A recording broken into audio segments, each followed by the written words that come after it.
Hey everybody, it's Anna. I've been doing pretty regularly for the last few Sundays, Sunday meditations where I respond to my husband's sermon from this morning. And I thought I'd do this one live and just see. I know it's spontaneous, so I may not have anybody show up, but I thought I'd try to do it live in case anybody is available and wants to chat and just to see what happens, trying to shake things up a little bit. So I'll just get started with what my husband preached about and what I thought about it. This is the first Sunday of Lent. This is the first of 6 Sundays that leads up to in preparation for Easter, which is in the Christian traditions, the celebration of Jesus' resurrection, right? So we're getting ready.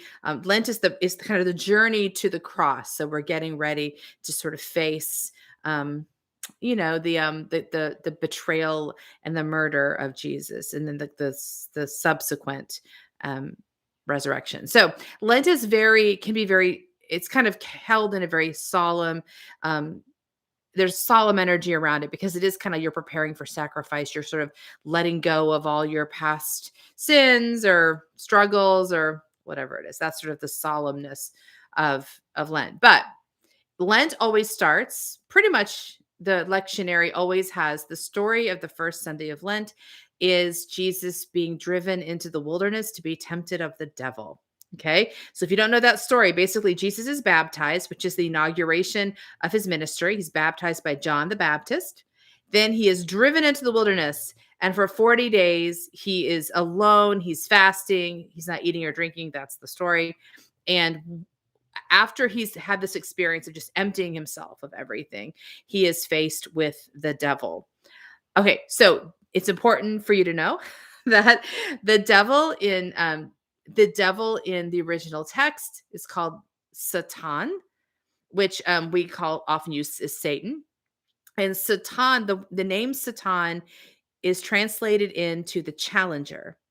And if you look at incidents of Satan showing up in the Bible, um, it's very easy to see that Satan is really an agent of God, is an agent of the divine. So the challenger's job is to find you at crisis moments and to kind of to challenge you. And the challenge is, how are you going to meet the crisis in front of you? How are you going to meet the decision in front of you? It's almost like you're getting pushed right into a new place. So if you look at Satan or the devil as an enemy, which is how usually it's read, then you say, oh, the temptation of Jesus is the enemy trying to sabotage Jesus, trying to get him off his path, trying to mess him up, right? Hi, Sebastian. That's usually how it is read. My husband did that too.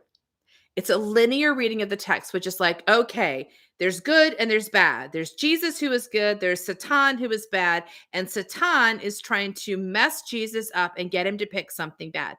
That's the temptation. Okay. Now, a more neutral way of describing temptation is it's a choice. It's just a choice. That's what temptation is. Are you going to choose this, or you're getting lured into making a choice and you have to pick what you want, right? So if you look at the choices Satan gives to Jesus, they're not bad choices, okay? So the first choice, so they're in the wilderness, and Satan comes to Jesus and says, "Okay, I will give you the ability to turn stone into bread." Okay, that's pretty good, right? That's a pretty good trick. It's not a bad thing. So that's not a bad path. And actually, later in Jesus' ministry, there is a miracle where Jesus takes the bread and fishes and breaks them and makes more and more and more food. So there are places where Jesus does feed people. So it's not feeding people that's the problem. Okay. So this is going to be Jesus' gift in the world. He's going to be able to turn stone into bread. So Jesus doesn't say no to the path because the path is inherently bad, but because it doesn't match his calling on the planet. And he knows that by listening. He knows that by feeling it out inside himself. Maybe he thinks through, what would that ministry be like? That's going to be a ministry of taking care of a lot of physical need. It's a good ministry. There's lots of people in the world that their whole lives are about responding to the physical need of others. It's beautiful, beautiful gift in the world. But it's not quite what Jesus is here to do. So his no isn't to an evil path. It's to a mismatch. Second question. Um, oh, hi Patricia. How attuned to kin? So good. Um, so the second temptation or the second option, I'm going to say option because option sounds better than temptation. Second option. Oh gosh, I sometimes get these backwards.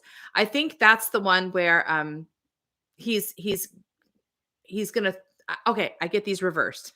So one of them is he's because if you throw yourself, I'm going to give you the power that if you throw yourself off the temple, an angel will come and save you. Like basically, you're going to be able to do these amazing miracles. That's a spectacle. Like I'm going to get people's attention by doing amazing miracles, right? So if you throw yourself off the temple wall, if I had the scripture in front of me, I know if this was the next one, but if you throw yourself off the temple wall, an angel will catch you. The world will see the angel catch you, and they will know you are the Son of God, and that will inspire them to have faith. So that's a ministry of spectacle, right? Where you're doing amazing things and getting lots of attention. There are lots of ministries, lots of people in the world that do that entertain, that draw wonders, and that kind of um, inspire awe and excitement, and that opens us up. That can open you up to new possibilities. It can open you up to faith, right? There's nothing wrong with that kind of ministry. But Jesus feels within himself and thinks that's not it either. He's saying, no, not that and not this, right? And the third temptation, if I get them in the right order, is basically Satan saying, look across this world. I will give you power to rule over all the world. So that's power of administration, the ability to make laws, to pass policies. And so there are lots of good people in the world who have dedicated their lives to creating policies to make the world a better place, to enacting laws that are just and creating ethical distribution of wealth. And there's lots of public servants that have spent their lives dedicated to creating faithful, good systems that support lots of people. It's not a bad path.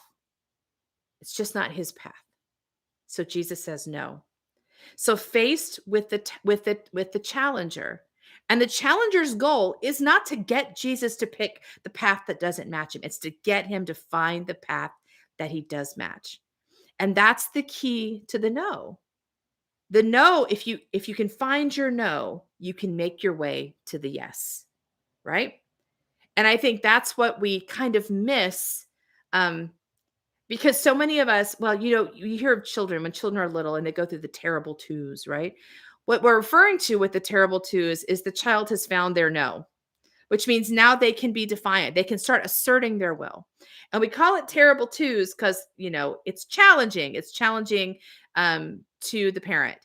But I think the problem comes from the idea that we think we're often taught as parents, our job is to assert our will over the child. We know what's best for them. We're in charge. We are the boss. We're creating a contractual relationship with the child instead of a covenantal one. Contract means I'm in charge. You do what I say. I am up here. You're down here. That's contract. Those of us who work for employees or employers know that, right? But those of us who are employers know that. But a covenant is not based on a hierarchy. It's based on a mutual agreement to love, right? Covenant means my commitment is not to being the boss of you or to getting my way. My covenant is actually to your well-being. And I think not that it's easy when children begin to assert their no. It's not easy, in part because they can't quite tell you why they have a no. But that's the job of the humans around a child, is to help them figure out their no. It's a no. Okay, tell me why it's no. Can you explain what the no is? Because what we're trying to do is not to override the no or to treat children like the no is bad behavior. We do that so often that most kids get told early on that the no is an indicator of bad behavior, and they need to fix that. I think that's a profound mistake. I think it's a profound mistake because if you can't find your no, you also can't find your yes. The alternative is to explore the no. Oh, got a no. All right. let's see why that no is there. The no is there for a reason. Let's figure out why the no is there, right? So that kind of nurturing of the no, we want to understand, because if we ask the questions, they get to understand the no. What is it about this you don't like?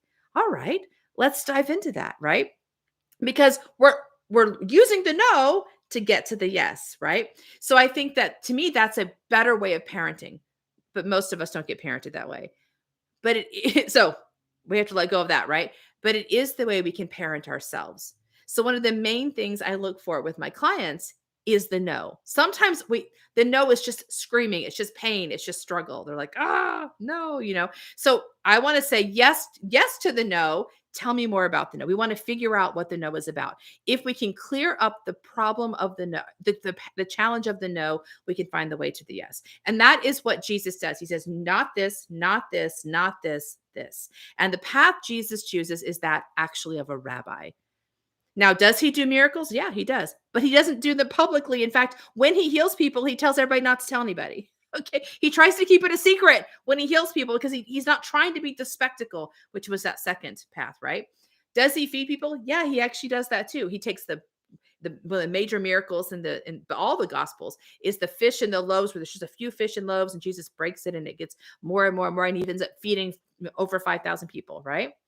But you know what? He does that in secret too, because he does it when only the disciples see him breaking the bread. Nobody, so the crowd doesn't know where the food's coming from. So when he happens to step into a few of these paths in certain ways, he tries to do it in a way that does not distract from what he's really here to do, which actually he's here to teach. And he's here to teach specifically about the love of God. He is focusing on transformation, not from the outside, but from the inside, the transformation of the heart. That is the path that matches him. There's this lovely, do you guys remember? I mean, I'm almost 50, right? But there was a movie that came out, The Last Temptation of Christ. It's been a long time ago. Willem Dafoe played Jesus in it, but it was a really controversial movie when it came out. And I don't know how old I was. I can't remember when it was, but I remember it being a big deal, right? So I didn't get to see it when it first came out, but I did watch it later, and I think it's kind of lovely. But there's this exchange, and again, I'm not going to quote it properly, but there's an exchange between John the Baptist, who is Jesus' cousin, actually, and he's the one who baptizes Jesus, and Jesus. They're talking. And so I mentioned earlier that the scripture today is about John the Baptist baptizing Jesus. So John the Baptist is the one that inaugurates Jesus into his public ministry. He's now going to move into the world in a public way. So John the Baptist, if you read the scriptures, you can read his sermons, was a fiery minister. He was calling to repentance. He was always kind of charging us what we're doing wrong. And that was how he preached, right? So he was a very fiery, like fiery prophet, a little bit of a grumpy prophet. It seems like he's kind of grumpy. And Jesus, teaches about love. So there's very, very, very different energies, but they're having this conversation in the last temptation of Christ. And they're discussing like how do you bring the kingdom of God on the planet, right? And so John the Baptist is very like, oh, you gotta get them, you gotta attack them where you scold people and get onto them and bring them to repentance, make them feel guilty, make them feel bad, you gotta burn them with fire. And Jesus says something like, if I was a fire, if I was an axe, I would cut. If I was a fire, I would burn. But I am a heart, and all I can do is love. Like, that's the gift he's bringing to the world. It's this gift of love and gentleness and vulnerability. And that's how his magic moves into the world. And I think the key to the spiritual path, really getting some momentum behind our work, is actually realizing what you actually are here to do. There's lots of good things to do, but they don't all match, right? None of them match but one path. There's only one thing that matches perfectly, and it's finding that one thing. And yes, we have to wander around a bit to find that one thing. Like, I was going to go when I was in college, I had a double major in international studies and economics with a minor in Spanish. And my plan was to go into diplomacy, because I was thinking about that path that Jesus was offered. That was like, you're going to go and kind of not rule the world, but like serve in a large way and create policies and change the world through policy, right? I wanted to be part of international relations. And And then I had an experience where I went to an international summer school the summer before my senior year in college and had a revelation that that wasn't my match, you know? And I think that so I thought it was a good thing and I meant to do it. I'm meaning to do a good thing, right? We're taking whatever the magic is within us and we're trying to find how it fits. And we try this and we try this and we try this and figuring out the no is like it doesn't feel right. The no isn't usually we get slapped down. Sometimes it can happen that way. It's usually we can feel something is off. We're losing energy, we're losing vitality, we're not satisfied. So no recognizing that that feeling is a no and you learn the no by asking what's going on? Why am I tired? Why am I dissatisfied? Not ignoring it, not overruling it the way we're kind of taught as children, like overrule the no, do it anyway, do it because I said so. We don't want to overrule the no. We want to bring the no up in our consciousness and ask it questions. If you ask enough questions of the no, it will tell you why it is a no. And then you can say, oh, if not this, then this. And eventually, slowly, or maybe quickly, you hone in on what you're here to do. And finally, when you figure out what you're here to do and you start doing it, that's all you do. Like, yeah, there's lots of great things in the world. I don't do any of those things. I'm not even, I'm a mom, but I'm not the most attentive mom. Like I forget to feed my kids sometimes. I don't clean up my house. There's a lot of places in my life. You're like, yeah, that's not ideal. There's lots of places in my life that I'm not good at what I'm doing. I mean, I'm fine. But I'm not great at it, right? Because I'm really just great at one thing. And the one thing I'm doing, the more I do it, the broader it gets, maybe, but it stays that one thing. And I think that's the gift of the Satan. If the Satan shows up and says, yeah, is this what you really want? Does this really match? Pushes you to surface who you really are. And if you don't meet the challenge, it's no big deal. You step back and the Satan will come back. Like if we are challenged and we shrink from the challenge, that just means we're not quite ready to step into the next thing. It takes a lot of energy and a lot of power and a lot of readiness to kind of step forward in faith. We're not always going to be ready to do that. So you may have to meet the same challenge a few different times before the Satan shows up and you're like, you know what? I'm ready this time. I'm ready to step into faith and figure out this is a no. This is a no. I'm going to walk forward and find the yes. That's the only way I know how to do it. That's the way I have done. I've walked in my life. That's the way my clients do it. They find their no's and they step forward. They don't know what the yes is, but they know this isn't it. So they just eliminated that path. Let's move forward into the next thing. And I think that takes a lot of readiness. So the Satan's job is to get us ready. We push against it, we fall back. We push against it, we fall back until we get that generation of vital energy that finally comes up. When you think about the devil card in the tarot, um, that's the image of the devil. The devil's there and it feels like it's very heavy but the challenge is, are you ready to break free? Are you ready to break out of the devil's cave?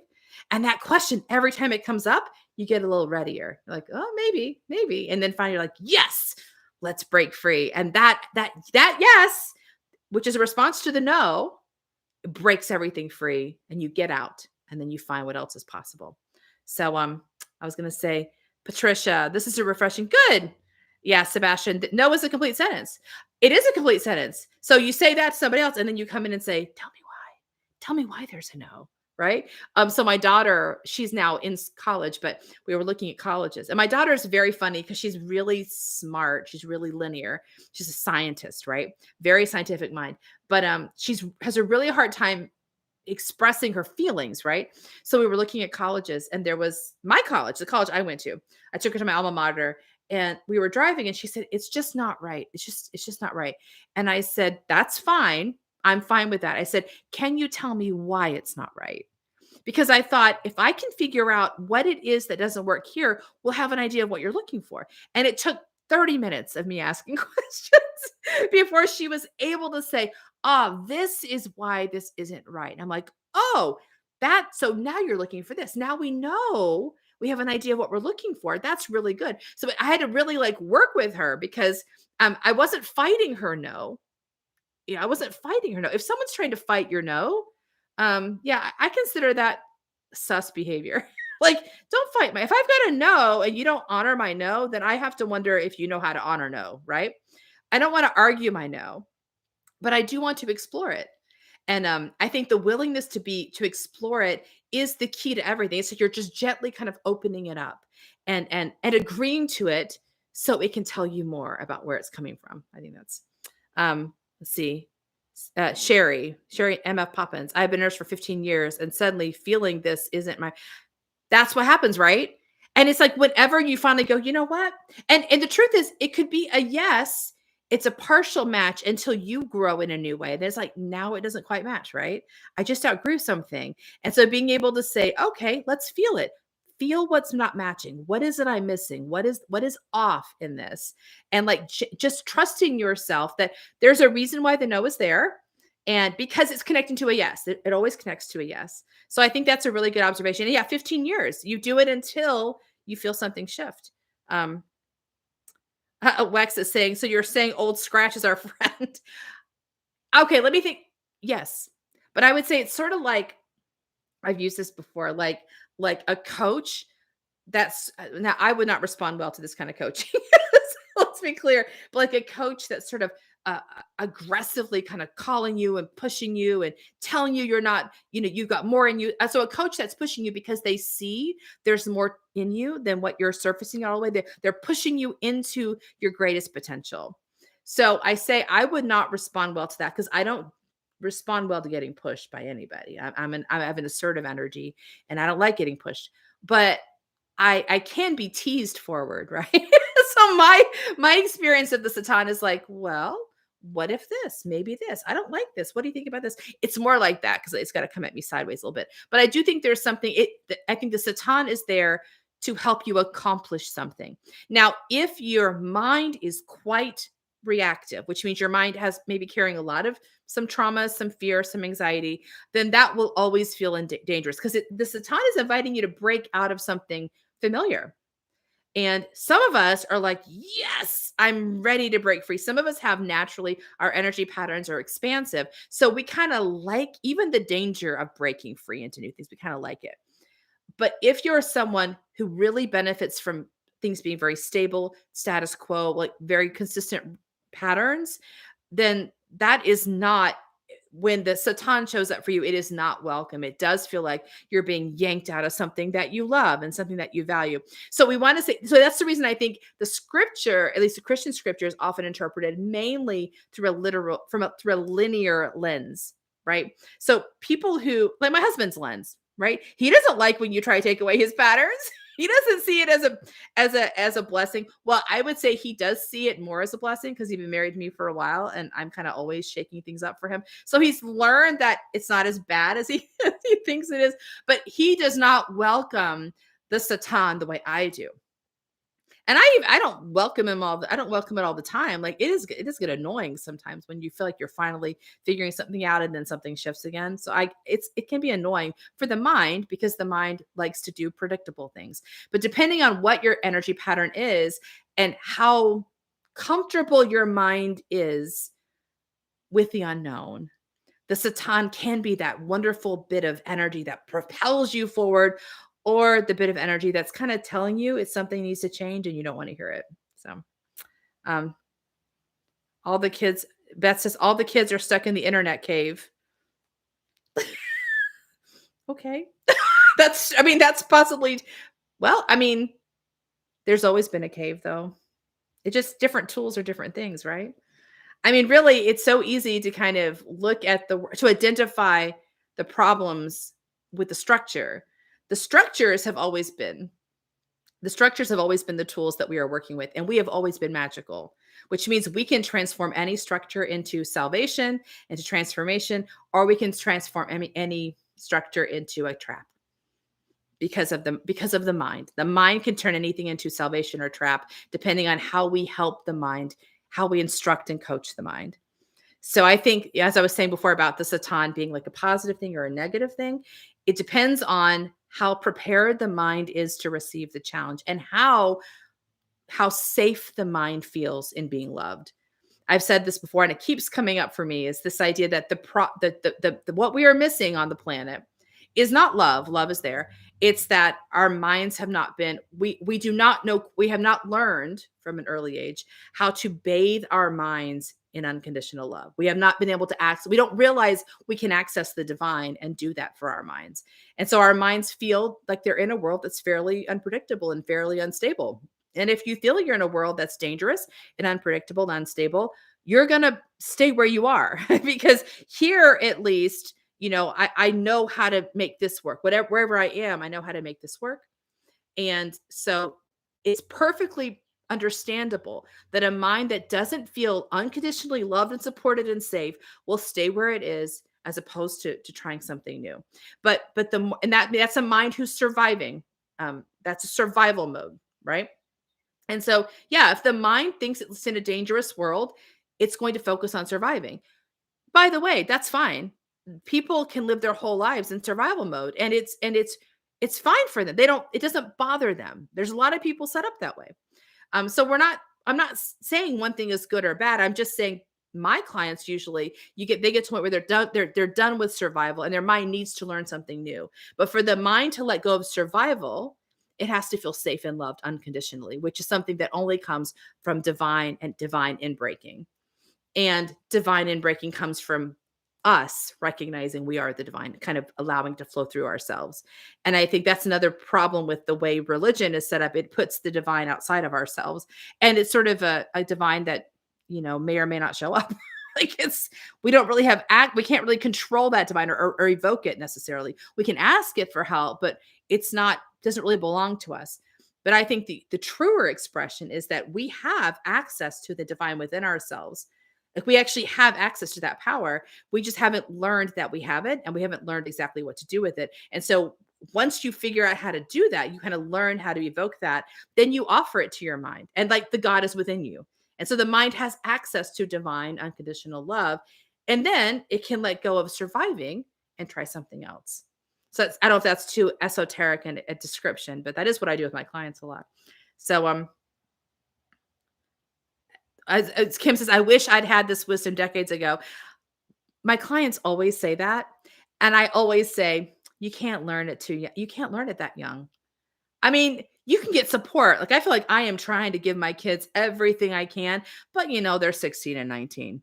And my son, I think I said this on Sunday. He was, I may have mentioned this earlier, that we were talking about unconditional love. And he said, no, Mom, I think all of my love is conditional right now. He said, my friends are all, and I was like, yeah, you're 16. You haven't quite learned, you haven't felt unconditional love all the way. You're not ready. Your vessel's not big enough yet for this, but you'll get there. You'll get there. So I think you do have to you have to get some years on you. You can't do this at 16, 20. I mean, you can start at 30. It's still a little young. It's still a little young. You have to live for a while. Like even as the person said earlier, Sherry said 15 years. You got to get some years on you and really get to know yourself by living with yourself before you're quite ready to try this. So we always want to kind of beat up on ourselves. Oh, why didn't I learn it sooner? Because you weren't able to learn it sooner. But what you learned earlier is what got you here now. So yay for my 20-year-old self. Yay for my 30-year-old self. Because, yeah, she didn't quite get it for where I am now, but she was laying the foundation for where I'm getting. So we want to really celebrate ourselves and not be hard on ourselves. Why didn't I get it earlier? Because this is what the path looks like. You don't get to be a wise old hermit before you get to, learn how to crawl. So, Patricia, I agree. Thank you, Patricia. Beth, what work are you doing for clients? I do. Oh gosh, it's hard to explain. I call it spiritual healing with the tarot. So we do healing work and we do transformation work. So it's funny because I have people reach out to me, new clients, and they'll ask to work with me until we set something up. And after we meet, they always go, "Man, I didn't know that was going to happen." So I can't tell exactly what I do because it is sort of an evolving mystery. I never know what we're going to do either. It's like we're walking together into this sort of world where I'm always looking, especially with new clients, well, pretty much all the time, I'm always looking for what's in the way of your genius. That's all I'm looking for. I have no idea what you're going to do once we clear the path. I have no idea. My clients surprise me all the time. They come up with all kinds of stuff and they have all these interesting adventures. And I'm like, man, I sure didn't see that coming. My job is not, I don't know what your yes is, but I can help you figure out what your no is. And once we get clear, once we get the no solved, you will find your yes. So that's what I do. I help people find their yeses. I help them um, help them surface the energy that's trying to surface anyway. I just give support for them, not only to do that, but also to discover their own inner access to their own divine power and their own capacity, their own intuition, that kind of stuff. I know that's not a clear answer, but oh, Patricia, tarot. Yes, I just use tarot cards. Like if you look at the rest of my site, there's lots of, I use tarot cards as a tool through which we sort of surface messages from the soul and from the spiritual world. That's what I do. Um, yes, Scott, religion places the divine outside ourselves, which is, it's okay. And it does kind of make sense because how my son does not believe he has divine within him. He's barely making peace with his own body right now. Like he is truly like on the verge of that weird transition between child and adult. There's a lot to do right there. He cannot carry it within himself, the idea that he is also divine. I mean, I give him a bit of it. He doesn't get it yet, right? Because you have to grow a capacity for that. So if you, until you can internalize it, you got to put the divine somewhere. Well, you don't have to, but usually we want to put some like loving energy, some benevolent loving energy somewhere that can help us. But I would say that that's a tool that people can use forever if they want to. It's a tool that becomes inefficient and ineffective if you yourself are called to be a creator. Because if you are called to be a creator and you don't have access to the divine creative fire, you've got a bit of a dilemma. And your mind's going to struggle with, but how do we know? How do we know we're going to get access to the, and you also have to heal stuff. If you're a creator, you have to heal things that are in your path. So you need access to actual power. And unless you're going to do something that requires you to have that internal power, it's probably workable to leave the divine outside of yourself. I mean, it seems to be.